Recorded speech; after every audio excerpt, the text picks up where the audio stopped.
Give me a second. Okay, we're on. Has started recording.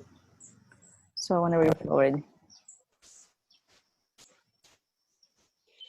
Okay, so everybody and welcome to Teens Odyssey. And as you know that we have started a series of interviews, and today we have Aliki Ko.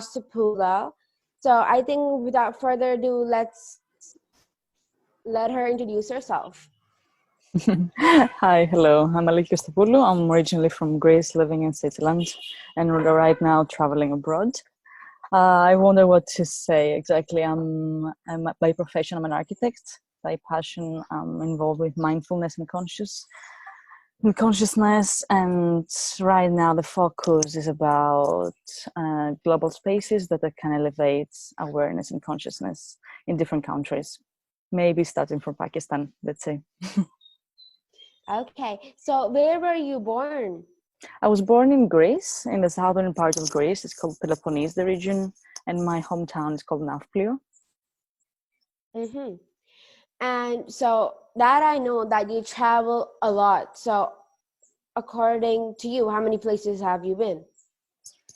Oh, I'm not sure. I know for sure that I have lived in 6 different countries until now, but then traveled, I guess it should be around 30, 35 or something.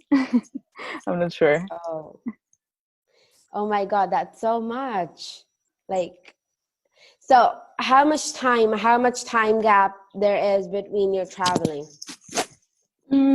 I used to move and live abroad, actually, not so much traveling back in the days. It's only the last 3-4 years that it's more traveling than changing countries to live. So let's say that lately I have been observing that I have 3-year circles for change a country, and change quite a lot of what is going on in my life. Oh, I see. And so you are also there in the SDGs. What's your main focus in the SDGs? Funnily enough, my main focus is the 18th SDG, which is inner SDGs. So like, how do we change from inside out our worlds? Because I believe that by the time we do realize that the change is needed and we are able to create that inside of us, then everything else will be just easier, just comes naturally. So we're focusing mostly in the 18th SDG. Okay. And so you're also, very into mindfulness and consciousness. So how's been your experience with that? It started for personal interest and personal need, of course, right? As many, many things in this field. And it practically started because it was like a little bit more than 3 years ago that I found myself in a job that everybody would have dreamed of, and in a country that I really loved. It was Brazil back then, and deeply and profoundly unhappy and extremely stressed, extremely anxious. I didn't know who I was anymore, and I just said to myself, like, take a second, like that cannot be all. Like, your life cannot be from here on like that. And I started the quest of how can it be different. As you can imagine, by the time you ask a question like that, many things start appearing in your path. So sometimes you just have to ask the question. And I have seen very, very big difference in myself. I have practically managed to reverse my depressive state, which is almost impossible by clinical psychology. And that's why I believe that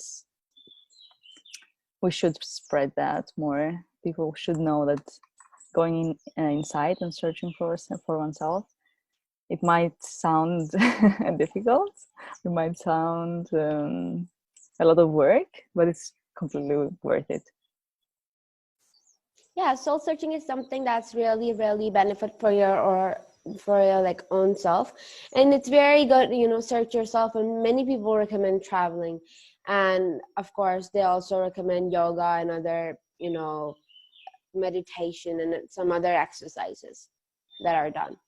Absolutely. I do believe a lot in meditation, and traveling, it can be when it's intentional.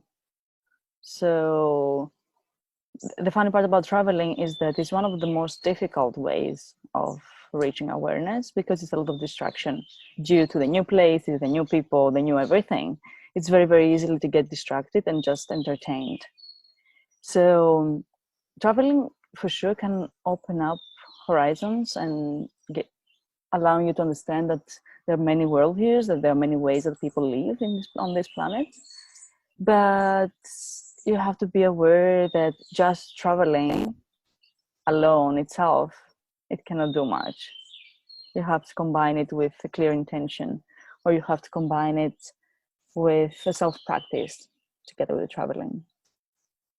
If you are interested in Okay. traveling and awareness, like this specific trip that I'm doing right now in Sri Lanka has been exactly with this intention.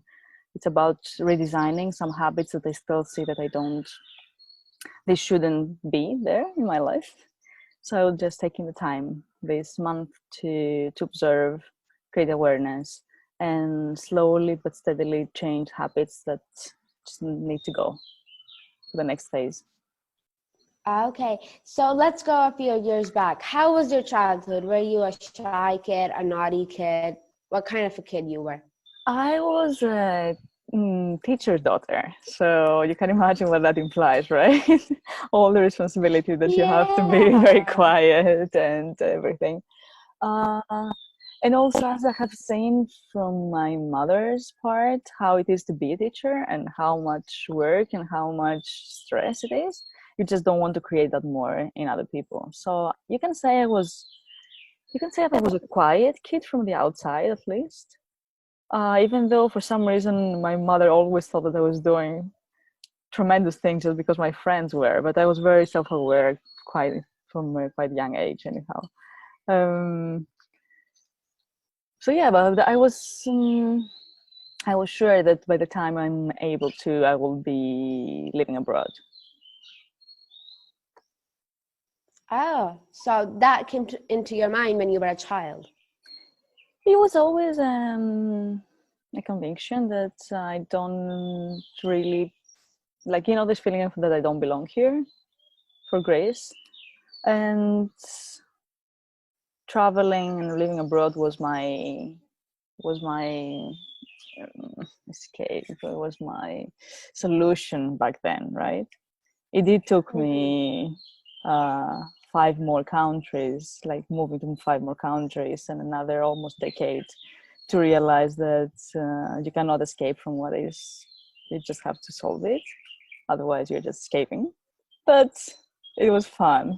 It was a lot of interesting occasions that happened in Yeah. between these years. Mm-hmm. So do you think you were raised up a bit different, and that is why you're doing all these things, and you ended up different? So were you raised up a bit different than other kids? Yes, absolutely, which is something that I do appreciate now, but I wasn't back then.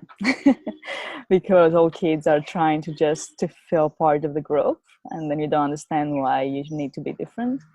My mother is sorry, just keep alive.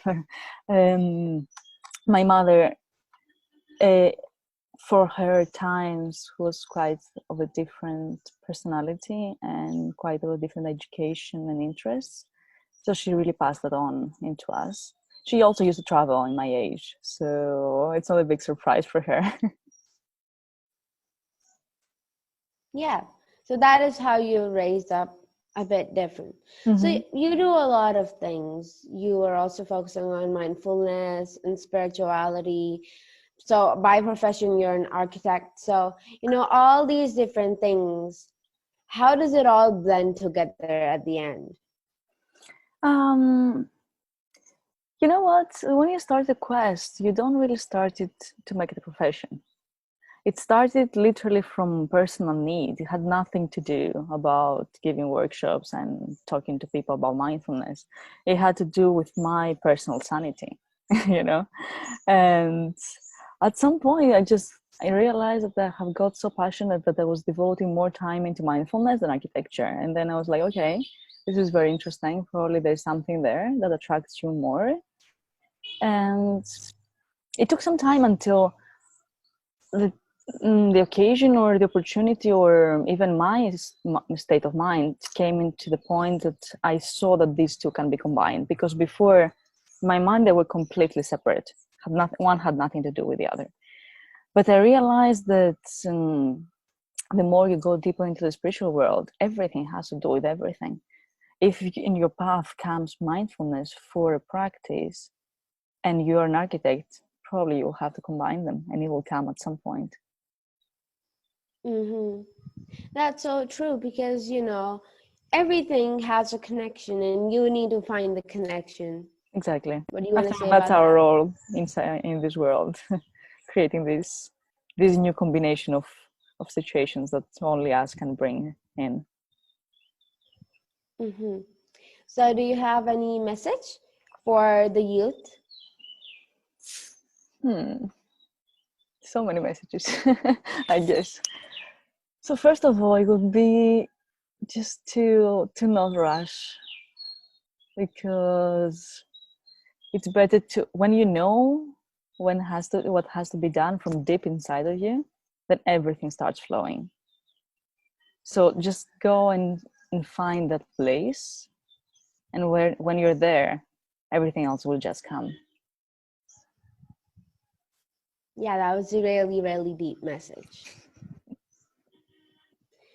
So, thank you so much, Aliki, for coming here and telling us about yourself. And thank you so much for watching. And please share this out to your friends and family so that they know what mindful is and what Aliki is. So, thank you so much. Thank you so much, my dear, and thank you for all the work that you're doing in such a young age. It's impressive. Mm-hmm. Have a good day. Thank you. Have a good day too.